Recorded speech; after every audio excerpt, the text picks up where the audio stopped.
सहारनपुर में कोरोना से मौत के आंकड़ों में बढ़ोतरी के साथ आज फिर मिले 132 नए संक्रमित। जनपद सहारनपुर में कोरोना का आंकड़ा लगातार बढ़ता जा रहा है। आज जनपद में दिन में एक बार फिर 2 बार कोरोना के आंकड़ों ने उछाल दर्ज किया है। सुबह जनपद में पहले 26 संक्रमित पाए गए थे, जिसके बाद शाम को फिर 106 नए संक्रमित पाए गए हैं, जिससे आज पूरे दिन में 132 नए संक्रमित मिले हैं, जिसकी जानकारी स्वयं मुख्य चिकित्सा अधिकारी डॉक्टर BS सोडी ने दी है। जानकारी के अनुसार संक्रमित पाए गए मरीज महानगर व देहात क्षेत्र के रहने वाले हैं। वहीं राहत की बात करें तो आज 184 मरीजों की रिपोर्ट निगेटिव आने पर उन्हें अस्पताल से छुट्टी दी गई, जिसके साथ अब तक 3554 मरीजों ने कोरोना से जंग भी जीत ली है। लेकिन कोरोना अभी भी लोगों को मौत की चौखट तक पहुंचा रहा है। आपको बता दें, आज फिर एक व्यक्ति ने कोरोना से अपनी जान गंवा दी, जिसके साथ कुल केस 5069 एक्टिव केस हैं, जिसके साथ कुल 5069 केस में से अभी भी एक्टिव केस की संख्या 1347 है।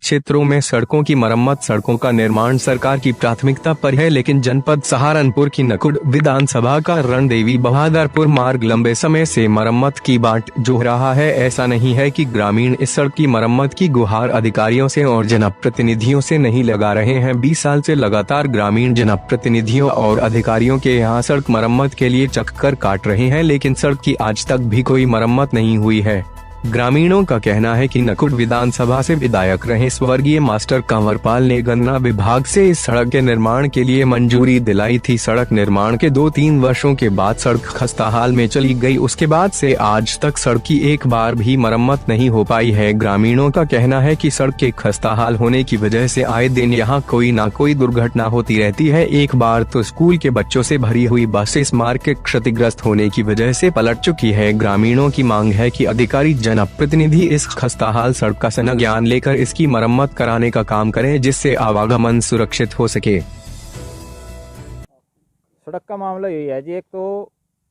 ये जो हमारे गांव में रणदेवी सब खेड़े तक जो सड़क गई, इसकी बहुत खस्ता हालत है। 20-22 साल पहले बनी थी यो, और पहली बरसात में ये टूट गई थी।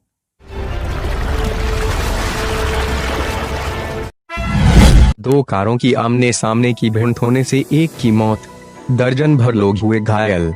सहारनपुर के थाना सरसावा क्षेत्र में अंबाला रोड स्थित मन्नत ढाबे के समीप आमने सामने से आ रही 2 कारों की जबरदस्त भिड़ंत हो गई, जिसमें एक व्यक्ति की मौत व करीब 1 दर्जन लोग गंभीर रूप से घायल हो गए। मौके पर पहुंची पुलिस ने घायलों को जिला अस्पताल व शव को पोस्टमार्टम के लिए भिजवाया जा रहा है।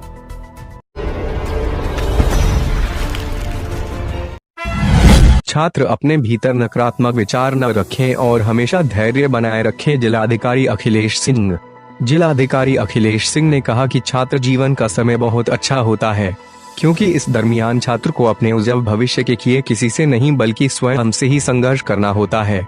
अखिलेश सिंह ने सदर तहसील सभागार में हाई स्कूल और इंटरमीडिएट में जिले में प्रथम, द्वितीय और तृतीय स्थान प्राप्त करने वाले छात्र छात्राओं को अमर उजाला ईयरबुक, मेडल और फूल देकर सम्मानित किया। उन्होंने अमर उजाला द्वारा आयोजित कार्यक्रम की सराहना करते हुए कहा कि ऐसे कार्यक्रमों से बच्चों का मनोबल बढ़ता है।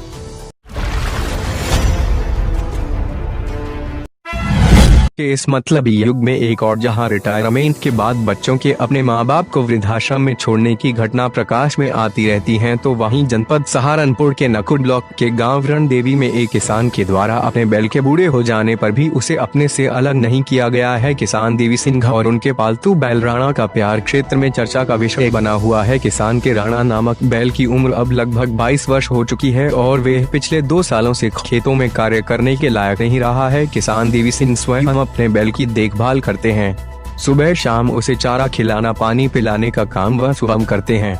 बैल भी अपने मालिक से खूब प्यार करता है। अपने मालिक को देखते ही वह उठ खड़ा होता है। यदि किसी कारण से देवी सिंह को अपने खेत पर पहुंचने में देरी हो जाती है तो राणा नामक बैल चारे पानी को मुंह तक नहीं लगाता है। किसान देवी सिंह का कहना है कि उन्होंने यह बैल लगभग 19 वर्ष पहले एक कसाई से 500 रुपए में खरीदा था। उस समय बैल की उम्र 3 वर्ष थी। किसान देवी सिंह का कहना है कि यह बैल 22 वर्षों से लगातार उनके सुख दुख में खड़ा है। 19 साल इस बैल ने उनके खेतों में बहुत मेहनत की है। बैल की मेहनत का ही परिणाम है कि आज उनके परिवार में खुशहाली है। 2 बेटे सेना में हैं। किसान का कहना है कि जब तक बैल में जान रही तो उसने उनके खेतों में बहुत मेहनत की, लेकिन अब एक निर्बल बूढ़ा हो गया है तो उनका फर्ज है कि अब वे उसकी अंतिम सांस तक उसकी सेवा करें। किसान देवी सिंह का कहना है कि राणा नामक उनका बैल एक पशु नहीं बल्कि उनके परिवार का एक सदस्य है। किसान देवी सिंह यह भी बताते हैं कि ग्रामीण उन्हें आकर कहते हैं कि अब यह बैल बूढ़ा हो चुका है, इसे या तो गौशाला में छोड़ दो या फिर किसी को बेच दो। किसान देवी सिंह मुस्कुराकर कहते हैं कि अब ग्राम वासियों को कौन समझाए कि परिवार के सदस्यों को ना ही तो बेचा जाता है और ना ही कहीं पर छोड़ा जाता है।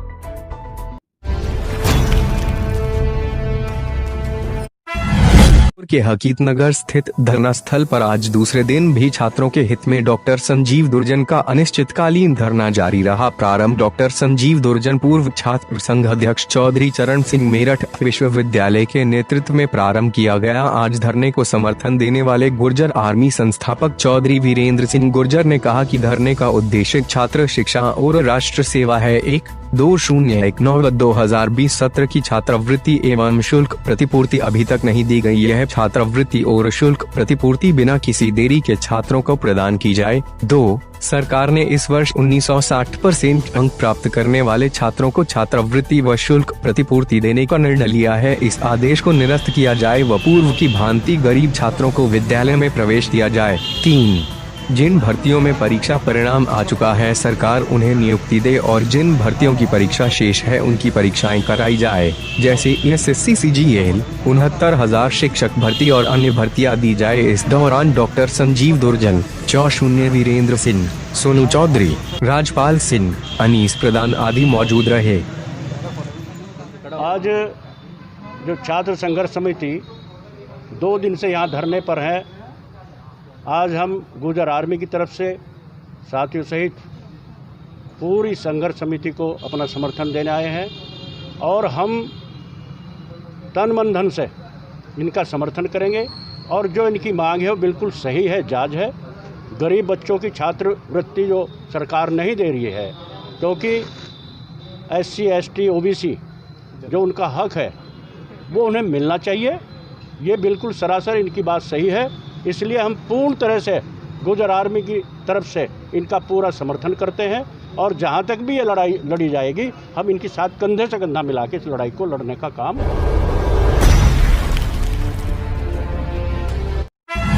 सहारनपुर नगर कोतवाली के मोहल्ला न्यू गोपाल नगर की ढमोला नदी में डूबने से मौत हो। मौके पर नगर कोतवाली पुलिस व दमकल विभाग के कर्मचारियों व क्षेत्रीय समाज सेवियों की मदद से शव को नदी से बाहर निकाला गया। युवक की शिनाख्त नहीं हो सकी। मौके पर मौजूद लोगों का कहना है उक्त युवक न्यू गोपाल नगर की गली से भागता हुआ ढमोला की ओर जा रहा था। भागते भागते युवक ढमोला में चला गया। ढमोला में डूबने से उक्त युवक की मौके पर मौत हो गई।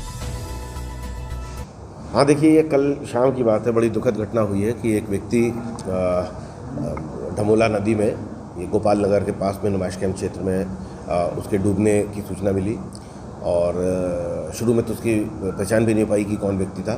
पुलिस ने तुरंत कार्रवाई करते हुए इसमें जो हमारे पास में जो प्राइवेट गोताखोरों से संपर्क किया और साथ ही साथ हमारी फायर सर्विस के जो गोताखोरों की टीम थी उन्होंने जाकर के सबके मिले जुले प्रयास से जो है उसको बाहर निकाला गया, लेकिन उसका शव मिला है और रात्रि में उसकी पहचान का प्रयास किया गया। तो रात्रि में उस समय तत्काल तो पहचान नहीं हो पाई। बाद में जब आसपास के थानों में जानकारी करी गई है और उसके पास में कुछ एक कागज़ मिला था उसकी जेब में, उससे फ़ोन पे बात करी गई तो जानकारी हुई कि गागलड़ी का रहने वाला 20 वर्षीय युवक है जो कि थाना कोतवाली देहात क्षेत्र में गत्ता फैक्ट्री में काम करता है। देखिए, ये चीज़ अभी स्पष्ट नहीं हो पाई है। अभी इसमें पंचायतनामा भरा जा रहा है। पोस्टमार्टम के बाद ही जो है मृत्यु के जो एक्चुअल कारण है उसके बारे में कुछ कहना संभव होगा। आसपास के लोगों से जो जानकारी करी गई है उसमें मिक्स्ड रिएक्शंस आए हैं, तमाम लोगों ने बताया, तो इसलिए अभी उसके बारे में कुछ कहना ठीक नहीं है। थोड़ी सी देर बाद ये सारी बातें क्लियर हो जाएंगी।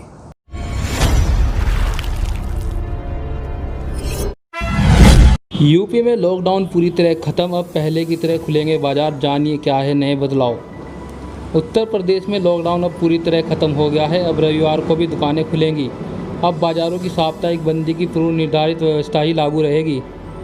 आपको बता दें, बाज़ार सुबह 9 बजे से रात 9 बजे तक खोले जाएंगे। अनलॉक व्यवस्था की समीक्षा करते हुए मुख्यमंत्री योगी आदित्यनाथ ने इनके निर्देश अफसरों को दिए हैं। मुख्यमंत्री ने कहा है कि उत्तर प्रदेश में जो भी विकास की योजनाएं चल रही हैं उन्हें गति दी जाए। मुख्यमंत्री ने कहा है कि कोरोना संक्रमण के प्रति लोगों को जागरूक करने के साथ ही आर्थिक गतिविधियों को तेज़ी से बढ़ाया जाना चाहिए।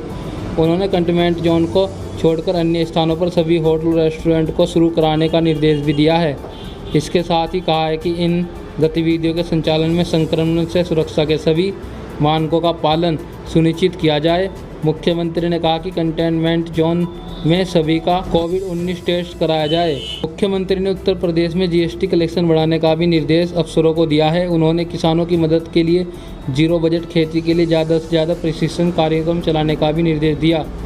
इसके साथ ही मुख्यमंत्री ने जोर देकर कहा कि मुख्यमंत्री निराश्रित और बेसहारा गौवंश सहभागिता योजना के तहत गौ आश्रय स्थलों को कुपोषित बच्चों के परिवार के लोगों को गायें उपलब्ध कराई जाए। उन्होंने नगर निगम में अमृत योजना के कार्यों में तेजी लाने का भी निर्देश दिया। इसके साथ ही लोक निर्माण विभाग के अधिकारियों को सड़कों को पूर्णतः गड्ढा मुक्त बनाने का निर्देश दिया।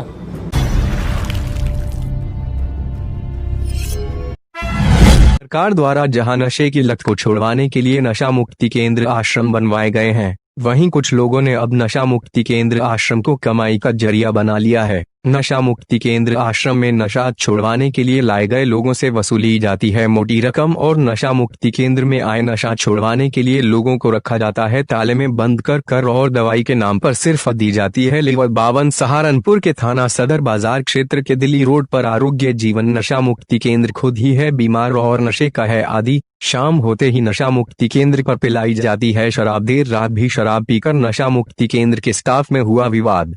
शराब पीकर नशा मुक्ति केंद्र पर स्टाफ के ही कर्मचारियों ने एक कर्मचारी को जमकर पीटा। पिटाई हुई कर्मचारी के परिजनों ने नशा मुक्ति केंद्र पर जमकर किया हंगामा।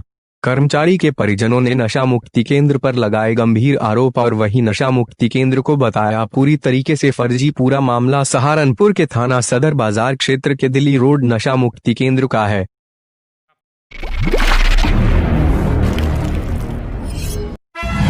वरिष्ठ पुलिस अधीक्षक सहारनपुर के निर्देशन में चलाए जा रहे हैं वांछित अभियुक्तों की धरपकड़ अभियान के अंतर्गत पुलिस अधीक्षक ग्रामीण क्षेत्राधिकारी सदर के निकट पर्यवेक्षण को कल सिया तिराहे से समय करीब 6 बजे दौरान चेकिंग थाना फतेहपुर पर मुकदमा संख्या 464-20 धारा 23 गैंगस्टर एक्ट में वांछित अभियुक्त एक वकील उर्फ सोनू पुत्र नसीर निवासी वेद बिहार मस्जिद वाली गली थाना सदर बाजार जनपद सहारनपुर को गिरफ्तार कर जेल भेजा गया तथा अभियुक्त एक तरीखत पुत्र अब्दुल गफ्फार निवासी ग्राम नंगला थाना रत्नपुरी जिला मुजफ्फरनगर को चोरी का खनन ओवरलोड सहित गिरफ्तार कर जेल भेजा गया।